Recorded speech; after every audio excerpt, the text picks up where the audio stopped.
Hi, this is Rajiv and welcome to Word in Brief. I hope you're doing well. For today's meditation, I want to take you to Joshua chapter 3 and verse 7. Allow me to just summarize what you find in that verse there. God is telling Joshua and giving him an incredible promise. And the promise is something like this, that from today onwards, I'm going to exalt you. I'm going to begin to exalt you, is what God says. I'm going to begin to magnify you in the eyes of all the Israelites, so that they will realize that I am with you as I was with Moses. Okay? You got to understand that Joshua had just taken over reins of leadership. Moses was not there, he was dead, and he had beautifully led the children of Israel for all these years, but now Joshua was the man in charge. And therefore this promise assumes critical importance. The children of Israel, on the other hand, they had three things that they were going through. It was a very strategic moment in their journey. One, there was a change of leadership, like I told you, Moses not in seeing Joshua in charge. Second, it was a change in status, right?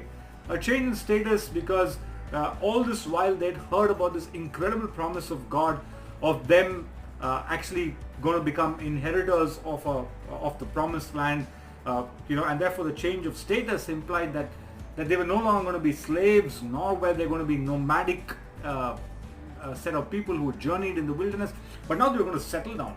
They were about to settle down. They were about to take inheritance of the land that God had promised and see the promise of God being manifested in their lives. It was also a change in season.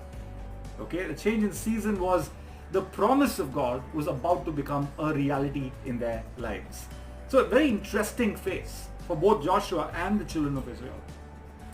But before these wonderful things could happen, the elevation of Joshua in the eyes of the people, and second, the change of status and the change of season would actually become a reality.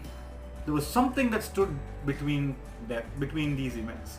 And what is that something? This something was a crossover, and the crossing over of River Jordan, right? And you need to understand that River Jordan at that time was in spate, which means it was flooding, it was harvest time, and that was typically the time when River Jordan would be kind of overflowing. And it is in that moment, crossing a river at a normal time is a difficult task, an almost impossible task, but crossing it when it's in spate is impossible or beyond impossible. But God chooses that particular moment and says, hey, I want you guys to cross over right now. And I'm thinking to my mind, these folks have had it hard till now, right? Almost 40 years of in the wilderness. What would a few extra months be of walking around the Jordan and getting to the destination rather than crossing over the Jordan? But God was insistent, God was clear, God was very particular that they had to make that journey crossing over the Jordan. The Jordan represented a challenge for them, right? And I want to pause here for a minute and I want to ask you, what is your Jordan? What is my Jordan? What's the Jordan that God wants you and me to cross over? What does that Jordan represent for you? Is it a Jordan of fear? Is it a fear that fear keeps you from crossing over? Well, God speaks to you today and says, hey, you need to cross over that fear. Does the Jordan represent unrepented sin? Well, God says, hey, you know what? You need to cross over that particular sin that you know about it. What does the Jordan represent for you? Does it represent insecurity, low self-worth? Well, God says, hey, I'm with you. You need to cross over from that Jordan of insecurity or low self-esteem.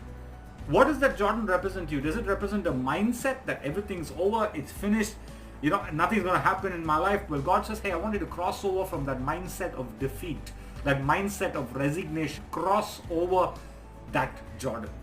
That Jordan, of course, was a challenge.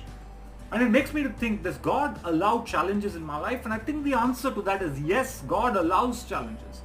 And you see, if I shrink back, if you shrink back from God-ordained challenges, you miss out on God-appointed opportunities. And you lose out on God-planned elevation. Hear that again.